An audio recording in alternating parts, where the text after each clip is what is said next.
नेपालमा छोरी मान्छेहरू सुरक्षित छन्। नेपालमा बहुमतको सरकार छ, 2/3 सरकार छ। फाँसीको सजाय बनाउने कानुन बनाउन सक्दैन बहुमतको सरकारले। मलाई रिस उठेर आयो।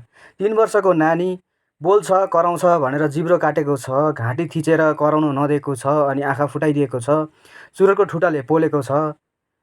अब मारेर घाँटी मिचेर मारेर बलात्कारपछि घाँटी मिचेर मारेर अनि घर छेउमा फालिदिएको छ। जहाँ अब 3 वर्षको नानी कत्रो हुन्छ, त्यो केटाहरू 18-19 वर्षको जस्तो देखिन्छ।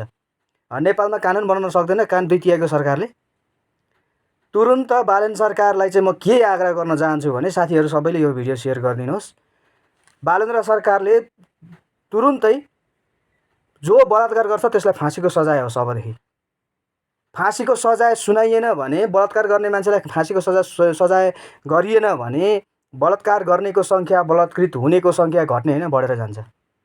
त्यही भएर नेपाल सरकारसँग, बालेन्द्र सरकारसँग, रासपा सरकारसँग मेरो विनम्र आग्रह, तत्काल रूपमा चाहिँ बलात्कार गर्ने मान्छेलाई फाँसीको सजाय 2/3 सरकारले त्यस्तो कानुन बनाओस्।